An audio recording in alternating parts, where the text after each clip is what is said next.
Hey friends, what's up? This is Metro and today we're gonna go over an Eternus 7 VOD review.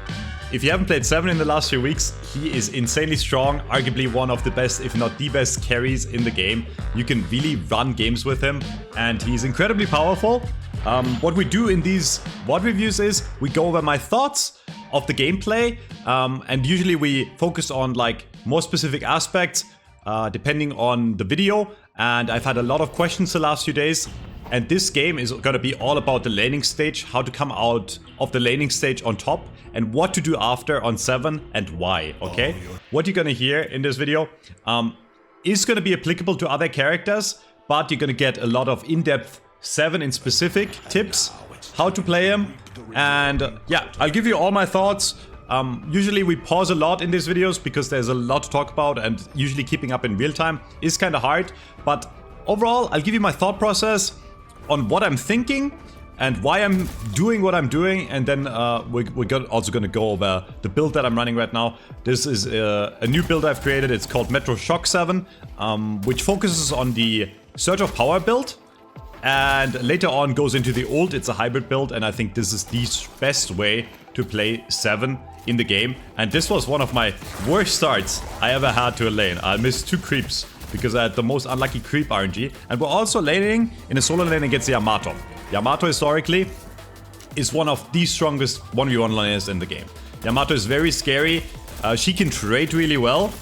And she can nuke you really hard, especially in the super early levels. And I remember when I played this game live on my stream, I said to my chat, we're gonna try to play it safe here. Try to not die early in the first few levels, because once you get to like 3k souls on 7, you become really strong. But before then, against Yamato, you can't really trade against her efficiently, and you really have to kind of play safe. But what's gonna happen is, I'm gonna go back on my word, play aggressive, and immediately regret it here, right? So I sit on the lane, farm for a bit, and I end up dying for it immediately, which is crazy. So I made a few mistakes here. Let's go over them real quick. Right, this situation turned from me being full HP to me being dead really fast. And what I did wrong here was multiple things. So I controlled the lane, and then I got hit by the power slash, which already gave me like 200 damage, right? And then I went in for melee to get the creep, which was really greedy. Took some tower damage. And then I tried to go for melee while he was getting stunned. So I failed that combo completely, and now we're already really far behind, which wasn't the greatest start. But I think that's why I picked this video, because we're gonna turn this around really quick here in the lane. And this was one of the games I felt the most powerful I've ever felt on 7, ever. And this was a full Eternus lobby. I think the average rank was Ascendant 6, but we had like 10 Eternus players in the lobby, so it was like one of the highest lobbies at the current moment going on, and those games are kind of rare nowadays. But yes, so what do we do when we're behind? We try to play it safe, right? Like now I'm really trying to not die again. If I die another time, it's gonna be really, really bad for me. I kind of try to keep up the pressure here. I pushed out the creep wave pretty fast, so I have my full creep wave alive. And 7, the one thing he is going for him in lane is he has insane regen. So as long as I don't get insta-nuked, I can sustain in lane pretty easily. So yeah, trying to play it safe, still getting hit by some of the power slashes, but I will definitely play a bit more safe here. I did get some damage on him, and he dove me. That was a kind of a close call. So what I did there is, that was more so his mistake than mine. I thought I was pretty safe here. I was behind my creeps, and I see him grapple to me. So as soon as you see the Yamato grapple to you, you can put a lightning ball right under your feet, because until the Yamato finishes the animation of the grapple to you, they're gonna bathe in the ball basically and take a lot of damage, right? And then I went immediately for a melee, because I know Yamatos also tend to go for melee after the grapple. I could have also parried there, but I decided to go for the melee instead, and it worked out just fine for me. So now we're actually even in lane, looking pretty good, brought it back. But I definitely want to make sure I don't die to Yamato respawning. It's still pretty early in the game, 3 minutes 40. So what I'm thinking about in the current moment is, can he speed back? from lane? Can he use the zipline speed boost? And the answer is no. Zipline speed boost goes up at 4 minutes and 40, if you're curious. So he can't speed back. So I know I have some time to clear this final creep wave, and then I back out immediately and play it safe. And here I'm gonna go for probably extra regen, plus some more damage items. You could go healing right here, but usually, yeah, the regen with extra regen on 7 is so incredibly high. You see, as long as we play like a bit back here and don't take a power slash right away, we should be fine. So I go high ground, right? And as long as I see the Yamato, I should be fine. But I am playing it safe. I'm still half HP, but you'll notice in like a few seconds from now, I'm gonna look healthy again, and I'm gonna be fine. So we're playing it safe. Made sure to get the creep last hits. So what am I looking for next? The big kill ceiling on 7 is 3k, okay? At 3k, you get ultimate, and the ultimate allows you to do an insane amount of burst damage early on with the infuser, right? So you press infuser, and then you press ult, and you call down the thundercloud immediately, and if you execute it properly, you can kill almost anyone in the game, right? What does Yamato have at 3k? Ultimate, right? So I'm looking for a very small window here, where I have my ult up and she doesn't. And I know that 1 creep is around 100, so I know if I kill 3 creeps in this wave, I'll be at 3k. And if the Yamato doesn't kill 4 creeps at the same time, she's gonna be just below 3k. So I know I have an incredibly small window here to punish him, and I go for it here, right? I push the creeps. I'm at 2.9k. And I keep on looking at her money, right? And I make sure that she doesn't get the ult right away. And I see she's still at 2.9k. So I know that the next creep here, I'm at 4k, and I start leveling up the ultimate immediately, and I know I have an incredibly small window to go for the killer. Because if one more creep falls on my side, she gets ultimate. So what do? We have ult, pop infuser, pop ball, pop 3. Press the ult button, and she dies. And that is really the strength of 7 in lane nowadays. Like, 7 used to be always a late game carry, right? But now the early and mid game is very, very powerful on him. And at this point, we have the lane kind of won. He does have speed to come back, but I am pretty safe here. I am behind my creeps, and I have stun ready in case she decides to hard dive me with speed. She doesn't, and we end up getting the tower at the exact same time. And at this point, I remember my team was kinda falling apart a bit. Right now, we're still looking okay in money, but over the next few minutes, you're gonna notice my team lose quite a lot of other lanes here, and lose quite a lot of other towers. And usually, 7 is like a character to where after laning, you don't really go for a lot of kills, right? You mostly look to farm, right? Because 7 is not really the best ganker. I can gank if I have ult up, which is on cooldown for 85 seconds. But otherwise, I don't have a lot of potential to kill on my own. But if the team is behind and I see openings, like for example, if the enemy pushes too far into my territory, I definitely do look for kills, especially on the lane next to me. Right now, I'm just trying to get as much money as fast as possible, but I always try to be like, be doing something. Right now, I'm putting pressure on the Yamato, and I'm pushing the lane, and in fact, I put so much pressure on the Yamato that he's gonna be too scared to push my walker at least, right? Like, I'm pretty far ahead. Already bought my Cold Front, which I think is an amazing item on 7. Cold Front does scale with Spirit, and 7 wants a lot of Spirit. So we're gonna start farming creep camps here and clear them very, very fast, considering it's only like 6.5, 7 minutes into the game, right? Yeah. And the reason I'm pushing this guy early is I know if he fights me, I can kill him. I know if he fights me, I can kill him. I don't have ult, but I have my Cold Front, I have Infuser. He can't really trade efficiently against me, so I'd rather not give him space to deal damage to my tower. And the longer I keep this creep wave pushed here on the right side, the more I can then gank on the other lanes and keep the space, right? If I don't go for this early push on the Yamato, what she can do is, as soon as I start ganking, let's say, assuming I run over, which I think I'm gonna do soon, I'm gonna start roaming soon, but by the time I run over and kill someone, the Yamato could be on my tower and killing it, right? And ganking is good, and getting your team kills is good. but I always say this, the most important thing in Deadlock is towers and keeping them, right? The more towers you are up over the enemy, the better it is. Why? This, like killing towers early and killing walkers early opens up the map, right? It gives me space to invade their jungle, it gives me space to gank easier, and it gives me access to jungle camps that they haven't farmed yet, like this tier 1 camp, right? These tier 2 camps. And the more objectives you kill as a team, the more money you will have to farm. I made a video like a week ago, I think it was now, or 2 weeks ago, where I go over the biggest mistakes Deadlock players make. And a lot of players would fall back here and farm their own jungle on 7, right? I can farm creep waves really fast. But what I would rather do is, I want to deny the enemy space, I want to put pressure on the enemy, want to force rotations, cooldowns, and then I can go back and farm anyways. And if I do that, that means I get more space again to gank other lanes, I get space to kill creep waves on the enemy side of the map, which is what is going to bring me ahead and bring my team ahead in money.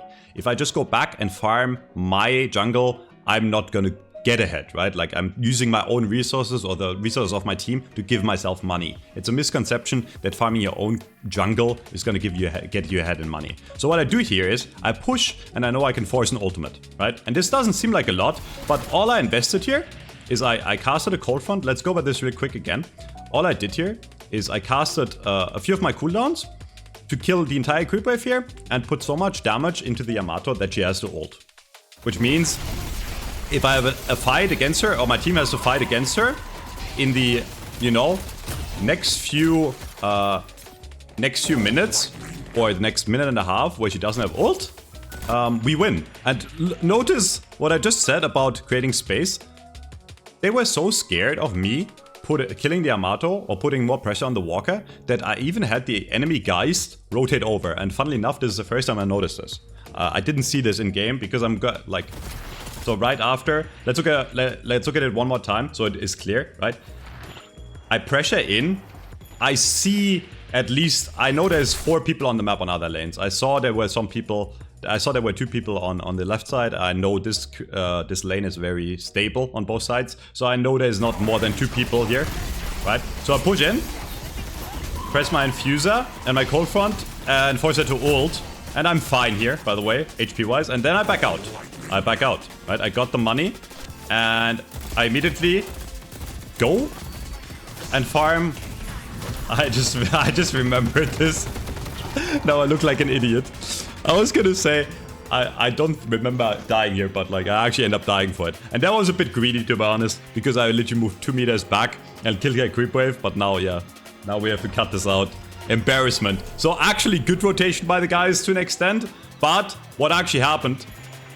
Okay, and I'm not saying this because I forgot about it. I actually forgot that I died there. But what happens is, now the enemy is pushing our tower. And I notice how I just forced... the ultimate out, right? Like a few minutes ago, or a few seconds ago, I guess, on their walker. And this is gonna come back to bite him in the ass. I call out here that I need +1 to defend. I know if we're 2 people, I can kill them easily. Because I know the guy doesn't have ult, I know the Yamato doesn't have ult. And I have my ultimate up, and this is an insane early kill combo, right? So I call out, yo, someone come over. And I actually go in early, because I know even if my teammate shows up late, I can at least stall long enough to where the enemy can't kill it. What happens is I speed in and I look for the Geist, right? And I don't know what's wrong with the POV cam, I'm sorry. Let me try to fix this. I think it's because of the speed boost. So I speed in and immediately put a stun on the Geist. She does more damage than the Yamato here. Use all my cooldowns, my ultimate, and nuke her to 1 HP. And now it's just a pretty easy cleanup. And at the same time, my Holiday came in and cleaned up the Yamato, which was a really easy job for her as well, because I also did quite a bit of AoE damage to the Yamato here. Like, it doesn't look like it, but I'll play this one more time.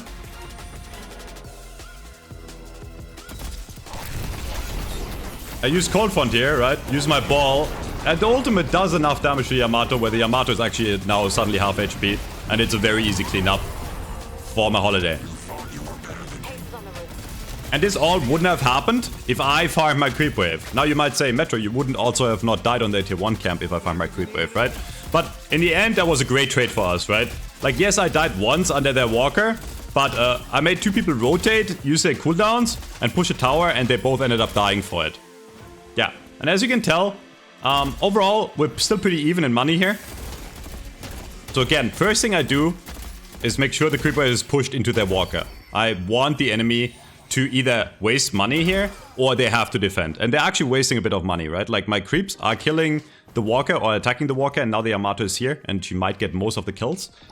But this opens up, as I said, me pushing here opens up the jungle, right? So I walk into the enemy jungle, and here I notice that the Vindicta is here, but I don't know who else is here, so I'm trying kind of to bait them in, right? I tried to like kill the tier 1 camp, and hoping that the Vindicta would be stupid enough to run into me, but I realized she didn't, and I realized she went on my holiday instead. So I went in and tried to help, just put pressure on the tower, but I know I'm really strong still right now, and I know if anyone comes in, I can actually go in and fight.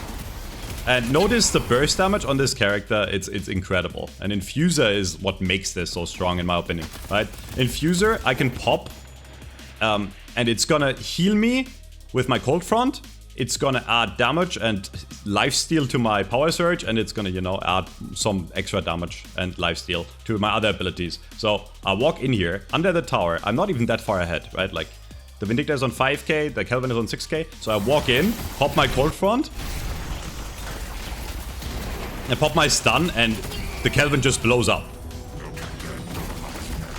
And now the Vindicta, that burst is insane, by the way. That was a headshot by the holiday, which is still insane damage. But yeah, they just did not expect the burst damage, and we end up killing the both, and we're gonna get a tower for it, I think. And as soon as the tower is down, now in my head I look for what's next to do. And if we pause here very quick, and I know I'm pausing a lot, what is there to do for me? I could look and try to help defend the right side lane, because Yamato is pushing into my Bebop, or whatever his name, Dynamo is, right? Or I could like farm their jungle, but as soon as I notice, I was gonna go for the defense, but I saw on the map that the Yamato is backing out, so I go for the second best option, which is getting some of their jungle, right? And this camp is minus 300 for them and plus 300 for us as a team. That's how you have to think about it, right? Every camp that you steal from the enemy is like a 600 swing, like for a tier 2 camp, which is quite a lot of money. So now there's nothing to do for a short second. So we're just gonna run through and go to get to our big power spike in this build, which is Surge of Power. And at this point, we will have the Power Surge max around the same time we buy Surge of Power. Right here, I have Surge of Power a bit early because I didn't buy... Usually I go for Soul Shredder bullets, but I think I buy it right away here. But this build is designed to where it lines up to where level 5 Power Surge comes at the exact same time as you buying Surge of Power. Which is kind of funny, by the way. Like, it's Power Surge and Surge of Power. But yes. So it lines up and it gives us an insane power spike. Because what Surge of Power on the 3 does is it increases the damage of the ability by an insane amount. It increases the duration and it lowers the cooldown. But it doesn't lower the cooldown technically, right? Because it increases the duration, we have this up way more often, right? So I'm currently half HP, and I tried to punch the fucking slot machine that wasn't even there yet anymore. 10 minutes, we go for the bridge buff. So I'm looking at the map, I'm looking what to do, right? And I see, well, this lane is occupied, we're fine.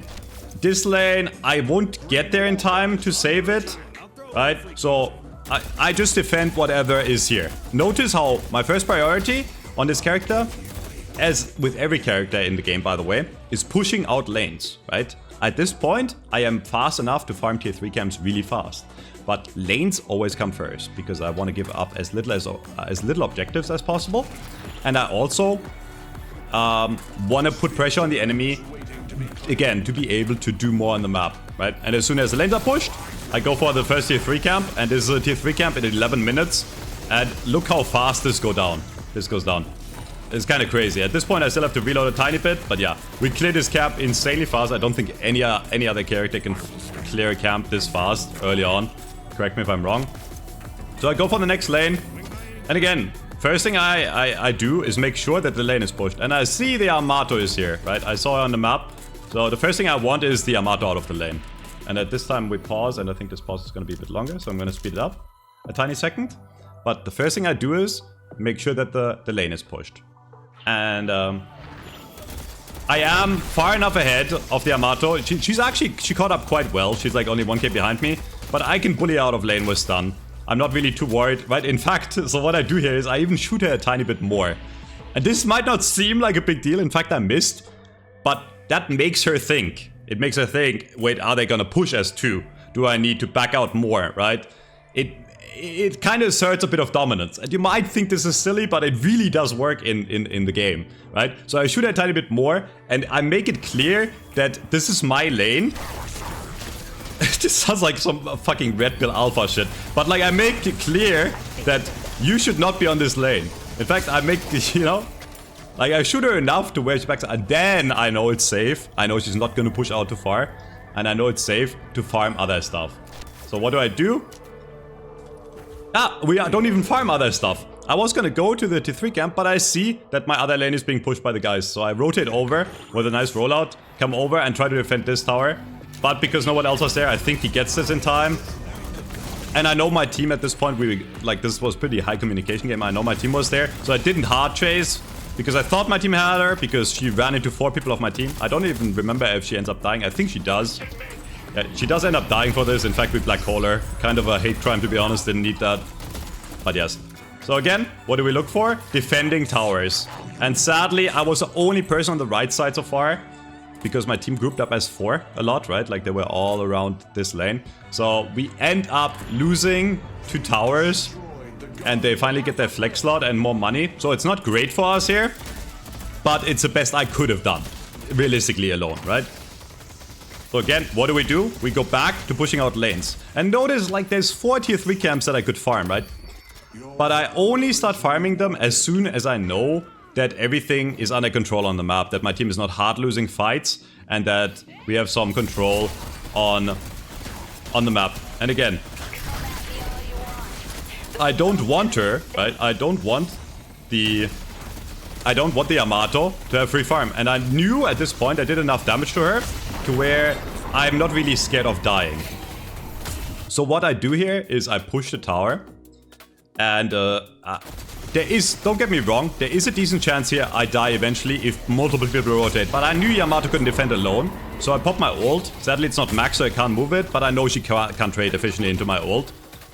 And what happens is, they're gonna rotate over with like 3-4 people and use multiple ultimates, and sadly, I do end up dying in the last second. I could have shot the walker, and I don't know why I tried to escape, but it's not gonna matter in the long run, because what did I do just now? I forced 3 people to rotate and invest their time to barely save a walker, right? So I died, but what does this do? It opens up the map, and in Eternus, your team is good enough to capitalize on the rest of the map. And 3 people on 1 lane, right, to defend one walker means that the rest of the map is open for my team, and we end up getting, like, I think 2.5 walkers for this, right? So I might end up dying, but it's really good. We get the other side walker here, right? And the enemy during this time couldn't really do anything, right? They're not getting any money. They couldn't defend this walker. We get the other walker down to low, and my Dynamo is actually smart enough to even walk to this walker and finish it off as well. So we get both walkers anyways. And yes, I ended up dying there, but I gave my team an insane lead. Just that move alone just gave us a 10k lead, and we opened up the map drastically. And that's all because I pushed that walker. Now, you might ask, Metro, I'm in Oracle or I'm in Archon or whatever, and my teammates don't push. And I get those games too all day, every day. If you watch my live stream, I rage a lot, and the game is in a rough state, and in lower ranks, people don't always do what you want them to do. The only thing I can give you as advice here is tell your team that, guys, I'm pushing this right side, there's multiple people on me, please push other objectives. Sometimes you will end up dying and losing, okay? even if you make the right choice. But you need to play correctly in the long run to climb, okay? And that was always a correct choice here, right? That's all I can tell you. Like, play correctly for yourself, and if your team really wants to run it down, you will lose some games. I lose games too, and it's very normal. But in the long run, it will win you games. So I respawn. I think I pushed out the yellow lane for a second, and I go back to my second favorite activity, which is farming tier 3 camps. And at this point, we are very fast with a clear speed. And at this point, the map set is very relaxed for us because we got so many walkers on the sides, right? So we have a lot of map control. So I can do this now, and I can afford farming for a bit. But as soon as I see something else is going on, right, I come and help. And we might not even end up getting a kill here, but helping is better than doing nothing, right? And we did force out some ults here. And I think we end up defending our left walker here for free as well. But the point of this video really is, I didn't like play magnificent in this game, right? By making the correct macro calls all the time. You will notice I'm just so far ahead of everyone else in the lobby. The only person that's kind of close to me is Yamato. And we're gonna end up just rolling over them here in a minute. Because I open up the map while getting enough farm up to where I can like hyper speed farm now. And like we're already at 4.6k money again after like literally respawning, you know. End up getting a bit more money.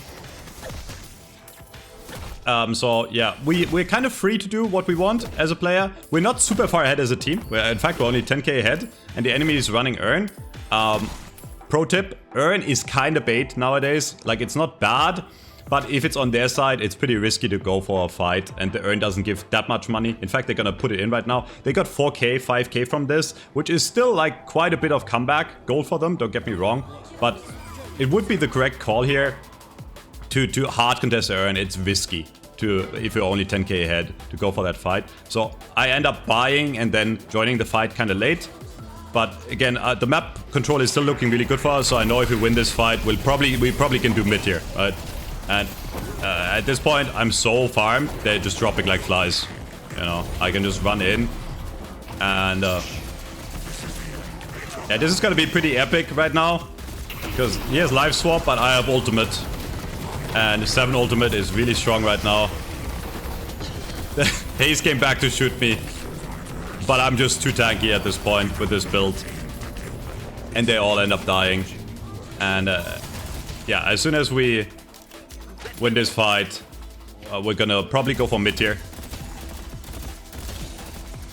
Or not?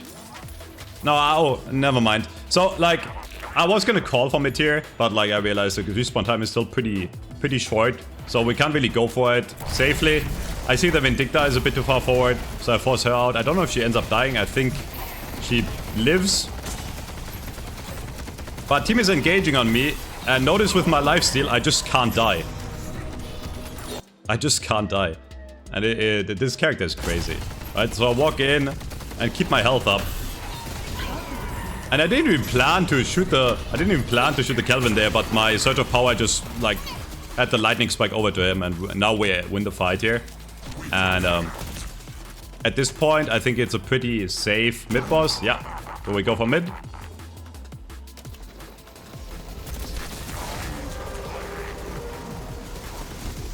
They don't really have anything that can like stun us, contest us, right? So what I do on 7. Pro tip, if you wanna make sure to secure mid boss as 7, there is a melody that plays when the rejuvenator drops. And what you listen for is on the 3rd part of the melody, at the end you self-cast stun. That is perfect timing to where the stun explodes exactly when you can melee the rejuvenator or a millisecond before. So I'll play it here. It's 1, 2. Sorry, the first one didn't even play because it was so loud. Play the music. Boom. Boom. It's 3. Yeah, so towards the end of the second last note. I explained that poorly, and I know the volume is kind of low, but towards the end of the second last note, you cast it. And notice how I did self-explode right when the Rejuvenator was melee evolved. So yeah, now I'm very strong. I know nobody can kill me, and I know if we fight as a team, they can't really stop us here. We have Rejuvenator, so taking fights is pretty safe. I have ultimate up, so there's really nothing for me to fear. And as long as my team plays with me, I'm fine, and I go in, right? And notice how they can't do anything against us, right? I just walk in and shoot, and they can't do anything. In fact, I was gonna bunny dive here, but then I decide better. Because I do take quite a bit of damage from the towers.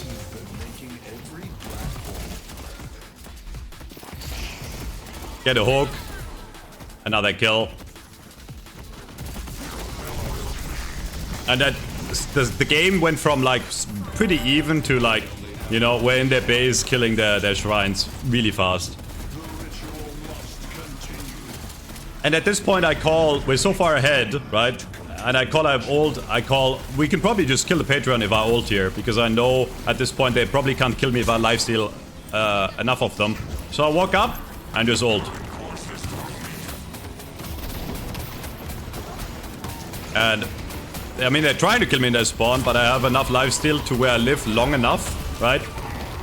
I die, but the Patreon actually just goes down. Because they just didn't have enough time to, like... They just didn't have enough time to, you know, defend in time. Because if they walk out of their base, they just die to my ultimate. And I know this was a shorter game, and I didn't really go into a lot of micro on how to play 7. But I think this game just showed really, really well how much smart decisions in macro carry you to victory in this game. So what I want you to take away from it is basically push out lanes. Force objectives. Creep farm in jungle always comes after pushing waves and after killing towers. Even on the most farm-intensive character in the game, which is 7. If you found this somewhat helpful, let me know in the comments. I am gladly gonna do more of those mod reviews and go into more specifics. There's so much to talk about in this game. It's really hard to put everything into one video. But yeah, if you want to see more, please let me know what exactly you want to see. And until next time, see you friends. Bye bye.